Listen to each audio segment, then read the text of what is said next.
Today I'll be discussing pleuritic chest pain, which will be part 3 in an approach to chest pain. So as we've discussed in our general approach to the symptom of chest pain, we first need to rule out acute aortic syndromes. Once we've done that, we need to consider the possibility of a pneumothorax. So pleuritic chest pain may be due to 3 pathologies. It may be due to pneumothorax, it may be due to an exudative pleural effusion with pleuritis, and it may be due to hydro-pneumothorax. In today's discussion, I'll be covering the topics under the following headings. We'll talk about pneumothorax, the epidemiology, primary versus secondary, spontaneous pneumothorax. Then we'll move over to exudative pleural effusion and pleuritis. We'll talk about how these two entities are related to one another and why I'm discussing them together. We'll talk about defining an exudative pleural effusion using the Lights criteria. Then we'll talk about other findings that suggest an exudative pleural effusion. Specifically, we'll talk about the utility of SPAG, that is serum to pleural fluid albumin gradient. Then we'll talk about the utility of pleural fluid cholesterol concentrations in determining whether or not the effusion is exudative. We'll talk about the causes of exudative pleural effusions and pleuritis. Under this, we'll talk about systemic causes, followed by exudative pleural effusions due to extension of inflammation from adjacent organs into the pleura. Finally, we'll have a word on hydro-pneumothorax and the mechanisms that underlie it. So, right off the bat, we'll talk about pneumothorax. About 50% of pneumothoraces are caused by trauma. The other 50% are called spontaneous pneumothorax. So, among the spontaneous pneumothoraces, around 20% are primary, as in there is no underlying lung pathology to be found. The remaining 30% are in almost all cases due to COPD, that is around 28% of those 30% are due to COPD. The remainder of 2% is accounted for by a wide variety of pathologies, which we will be discussing in detail in this video. However, before we proceed, we need to talk about the two most common causes of non-traumatic pneumothorax. Spontaneous primary pneumothorax with no apparent underlying lung pathology occurs in 1 to 20 people per lakh population, so it is relatively rare. COPD, however, is very common among smokers and sometimes in patients with genetic disorders such as alpha-1 antitrypsin deficiency. COPD is more common in males purely because of the prevalence of smoking being higher in males. Spontaneous primary pneumothorax is also more common in males. There is no racial predilection in the development of COPD among patients. Primary spontaneous pneumothorax actually is more commonly found in people who are of Caucasian descent. Pneumothorax due to COPD occurs later in life with a peak between 50 to 70 years, whereas spontaneous primary pneumothorax develops in young people between the ages of 20 to 40 years. In COPD, there is usually no family history, whereas in primary or spontaneous primary pneumothorax, there is typically a family history of the same. COPD and the other causes are thus grouped under the general broad heading of spontaneous secondary pneumothorax. Spontaneous implying that it is non-traumatic, and secondary implying that there is an underlying lung pathology that is causing the pneumothorax. Primary spontaneous pneumothorax has certain risk factors associated with it. These are a thin-built male patient who is a smoker. Pneumothorax in such patients is precipitated by alterations in atmospheric pressure. This includes exposure to loud music, such as in a concert, but exercise is not a precipitant, so the patient need not be advised not to do exercise, particularly aerobic exercise. Spontaneous secondary pneumothorax, other than COPD, that is the remaining 2% of cases, are what comes to the internist and sometimes to the rheumatologist. So we need to understand what are the causes of this. So these include 3 entities. One is other obstructive airway disorders. Here what ends up happening is there is an obstruction to outflow of air because during expiration the pressure outside the airway becomes higher than the pressure inside the airway. As during expiration there is a increase in the flow rates of air within the lumen of the airways, there is a decrease in the lateral pressure that is being applied. So as a result, the airways collapse. We've discussed this in the general approach to cardiopulmonary symptomatology previously. This results in an expiratory trapping of air, and that can cause overdistension of alveolar spaces, resulting in a rupture of those spaces into the pleural space. This is most commonly seen with cystic fibrosis and with asthma. The second cause is cyst formation that is not due to this type of expiratory air trapping. The third is tissue necrosis. So naturally, if the integrity of the tissue that is present between the airspace and the pleural space is lost and the tissue undergoes necrosis, the air is going to leak into the pleural space.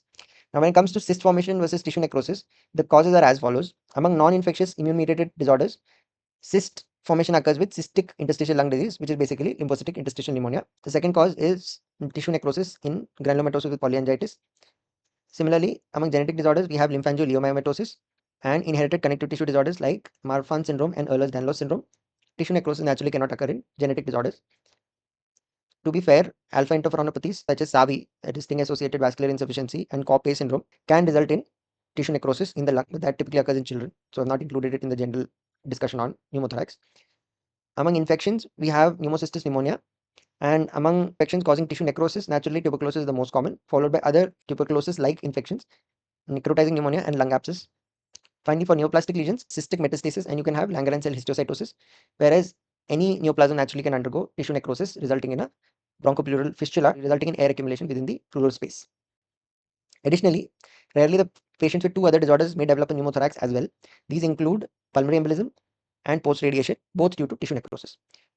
Pneumothorax can also develop in premenopausal ladies during menstruation. This is termed as catamenial pneumothorax. The entities that I have circled with a red boundary are lumped by radiologists into one heading, that is cystic lung disorders. And although clinically this is not how we approach them, I will be talking about an approach to cystic lung disease, especially incidentally detected cystic lung disease, in a subsequent video in this series. Coming to pneumomediastinum, that is air within the mediastinum. So this does not present with pleuritic chest pain unless it has developed along with the pneumothorax, but it is a close radiological differential diagnosis, which I'll be talking about in the next video in this series. So I just need to bring this to your attention. Epidemiologically, like pneumothorax, trauma and iatrogenic causes are the most common cause of pneumomediastinum. Secondary spontaneous pneumomediastinum, where secondary implies that it is not due to trauma and spontaneous implies that there is no underlying pathology within the pericardium, is very rare and has the same gender predilection as we see with secondary spontaneous pneumothorax. The causes of secondary spontaneous pneumomediastinum are the same as that of secondary spontaneous pneumothorax. Plus, additionally, the air may have leaked into the mediastinum from the trachea and to the esophagus. So, any type of tracheal pathology that is causing loss of integrity of the trachea, or any pathology that is causing loss of integrity of the wall of the esophagus, can also result in a pneumomediastinum. Specifically, spontaneous secondary pneumomediastinums have been reported in patients with immune-mediated inflammatory myopathies, that is dermatomyositis and polymyositis, and this represents a complication of either the interstitial lung disease that develops in these disorders and or small vessel vasculopathy, which is due to type 1 interferon production, as these disorders are actually polygenic alpha interferonopathies. So we've covered pneumothorax epidemiology, and we've discussed what is primary versus secondary spontaneous pneumothorax. Moving on to exudative pleural effusions and pleuritis. What is the relationship between pleural effusion and pleuritis? So pleural effusions can be the result of 1, an increase in capillary hydrostatic pressure; 2, a decrease in intravascular oncotic pressure, which is primarily determined by the concentration of albumin in the blood; 3, due to decreased lymphatic drainage of the pleural space; and 4, due to increased capillary leakage, that is increased permeability. This is because flow across any semi-permeable membrane is equal to the capillary permeability times the difference in the hydrostatic pressure within the capillary and the hydrostatic pressure in the interstitium, minus the difference in the oncotic pressure within the capillary minus the oncotic pressure within the interstitium. The interstitial oncotic pressure is essentially constant. So a increase in the hydrostatic pressure within the capillary or a decrease in the oncotic pressure within the capillary can cause what is then called a transudative pleural effusion or edema in general. But in case of effusions, an increase in capillary permeability is actually a very common cause of a pleural effusion. These two, as I've just discussed, fall under the broad heading of transudative pleural effusions. Decreased lymphatic drainage contains lymph and therefore is lipid rich, then it is called chylothorax. And increased capillary leakage across the pleural membrane is due to inflammation of the pleura and secondary inflammation related capillary dilatation and leakage. So that forms all the causes of exudative pleural effusion. Naturally, since these pleural fluid accumulations are non-inflammatory, the patient does not feel pain. The primary presentation of the patient is of shortness of breath. If it is unilateral, there may be prominent positional variation in the shortness of breath, as we've discussed in a general approach to cardiopulmonary symptoms. However, in case of exudative pleural effusions with pleural inflammation being there, occurring prominently with the effusion, you have associated chest pain, which is a specific type of chest pain, which is called pleuritic chest pain. Again, I've discussed this in that video on cardiopulmonary symptomatology. Here, I'll only be discussing exudative pleural effusions. Transudative are not associated with chest pain, so these will be discussed under an approach to chronic shortness of breath or dyspnea in part 16 and 16.1, which are upcoming videos in that series. So, pleural effusions may be exudative or transudative. Exudative implying that there is an increase in capillary permeability, and transudative implying that either there is an increase in hydrostatic pressure within the capillaries in the pleura or there is a decrease in the oncotic pressure within the capillaries of the pleura. The first step in any pleural effusion is to differentiate between exudative and transudative effusion. For this, there is a well-established criteria called the Lights criteria. That includes 3 parameters. The first is a ratio between pleural fluid protein and serum protein. The cutoff used is 50% or 0.5. The second is pleural fluid LDH divided by the actual measured patient serum LDH, which is more than 0.6. The third is pleural fluid LDH, but it is compared to the upper normal limit of the serum LDH in the lab where it is being tested. So the cutoff here used here is 2/3 or 67%. Based on this, we can talk about the sensitivity and specificity of each parameter used in the Leitz criteria. So for the ratio of pleural fluid protein to serum protein with a ratio cutoff of 0.5, the sensitivity is 90%, the specificity is 90%, giving it a positive likelihood ratio of 9. For the ratio of pleural fluid LDH to serum LDH being more than 0.6, the sensitivity is 88%, specificity is 96%, the LR positivity is 11. Similarly, for pleural fluid LDH being more than 2/3 of the upper normal limit of serum LDH, the sensitivity is 88% and specificity ranges from 93% to 100%, giving us a range of LR positivity of around 1.9 to 12. Thus, based on the number of criteria satisfied, patients may have 2 or 3 criteria being positive, in which case we can safely say that the effusion is exudative. On the other hand, if only one criteria is satisfied, then we check the SPAG, that is the serum to pleural fluid albumin gradient. If this is less than 1.2 gram per deciliter, the effusion is exudative. Other findings that suggest an effusion could be exudative include pleural fluid cholesterol more than 55 mg per deciliter and ratio of pleural fluid to serum cholesterol of more than 0.3. But these have not been validated as well as the criteria that are included in Leitz criteria. So now we've covered these many topics. We'll now continue on to the systemic causes of exudative pleural effusion and pleuritis. So systemic causes are essentially those causes where pleural inflammation is part of a systemic disorder.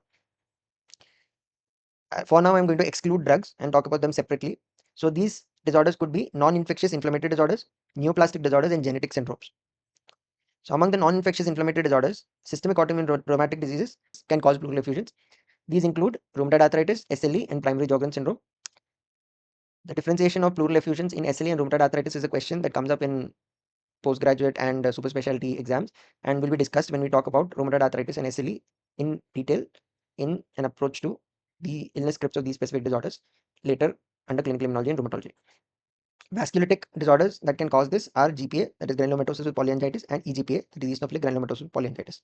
The same can also happen in any autoinflammatory disorder. A particular disorder that I would like to mention is a type of idiopathic multicentric Castleman's disease, which is called TAFRO, where T stands for thrombocytopenia, A stands for anasarca, F stands for fibrosis in the bone marrow, R for renal dysfunction, and O for organomegaly.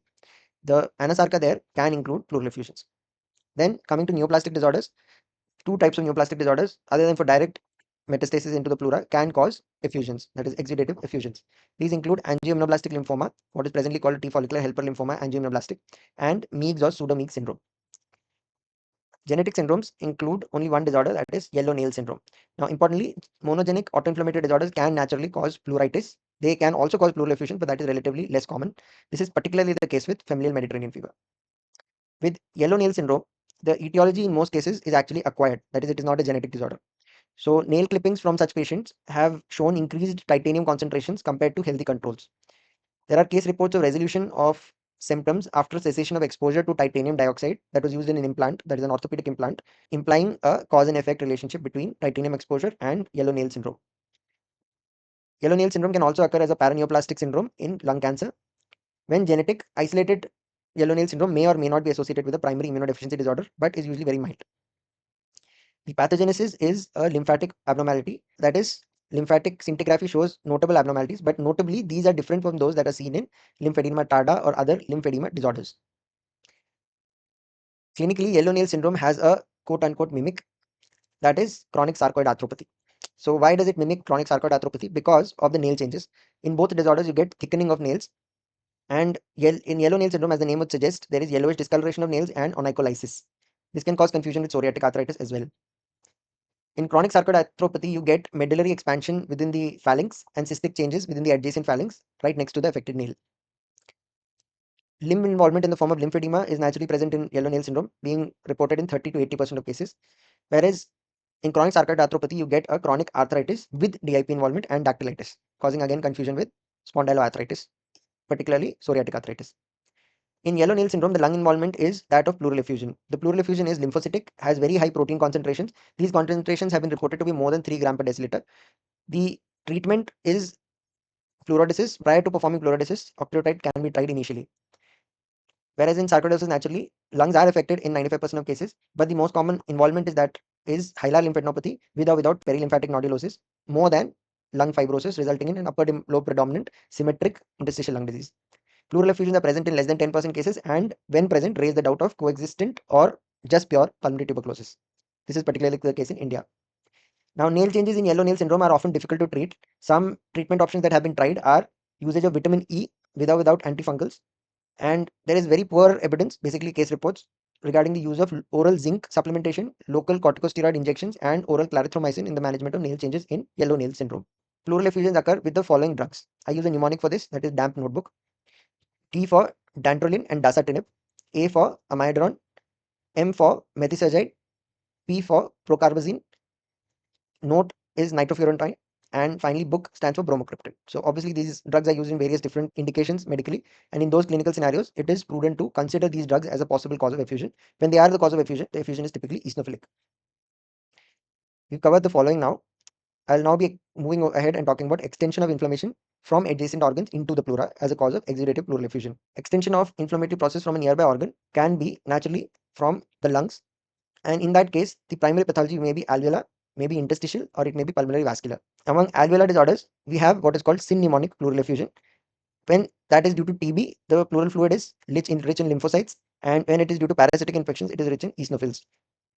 The second is eosinophilic lung disorders. Naturally, with chronic eosinophilic pneumonia, as we've discussed on the discussion on eosinophilic lung disorders, you get a very high eosinophil percentage in the differential count in pleural fluid. In neoplastic lung disorders, the most common three neoplasms that contribute to 75% of cases of pleural effusion are lung, lymphoma, in which case there may be a basophilic predominance in the pleural fluid, and breast. With interstitial lung disease, only asbestosis causes pleural effusions, and this happens with acute exposure. In this situation, you get a hemorrhagic effusion which is rich in eosinophils. Pleural vascular disorders, pulmonary embolism can cause both exudative and transudative effusions, but exudative is more common.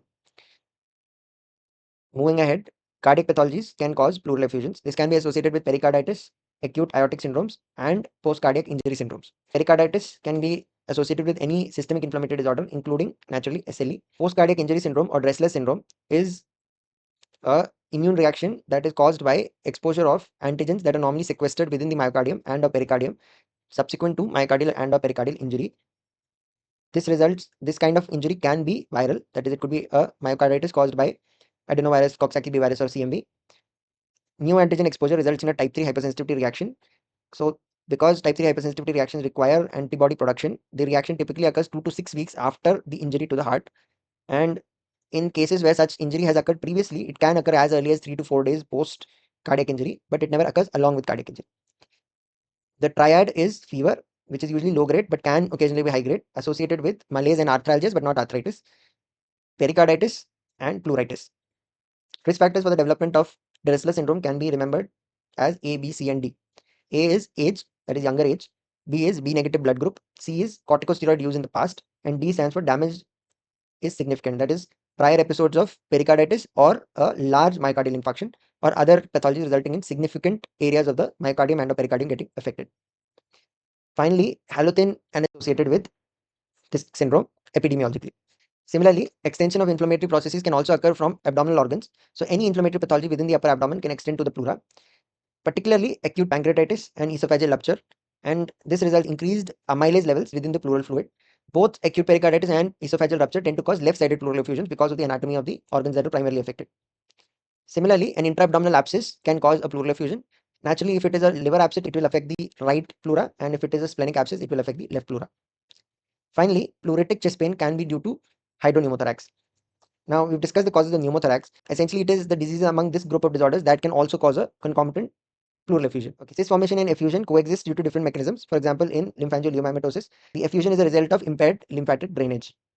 When there is tissue necrosis, this results in both an effusion due to inflammation and a pneumothorax due to the formation of a bronchopleural fistula. So this can happen with GPA or necrotizing lung infections or indeed malignancies. The effusion is the result of pulmonary parenchymal inflammation extending to the pleura. In this screencast, I have discussed the following. We talked about pneumothorax, the epidemiology of pneumothorax. We differentiated between primary and secondary spontaneous pneumothoraces. We talked about exudative pleural effusions and pleuritis. Why I have discussed these two together. The definition of an exudative pleural effusion based on Light's criteria. Other findings suggestive of an exudative pleural effusion, particularly the utility of SPAG and utility of pleural fluid cholesterol concentrations. And then we talked about exudative pleural effusions and pericarditis. These can be due to systemic causes or due to extension of inflammation from adjacent organs. Finally, we finished with a discussion on hydro-pneumothorax, the mechanisms and causes, and we saw that there are very specific causes of pneumothorax that can also cause a concomitant pleural effusion. So the next video in this series will talk about the imaging of pneumothorax, followed by a discussion on cystic lung disorders, and finally we'll talk about imaging in the diagnosis of pleural effusions. So thank you for watching. I'll see you next time.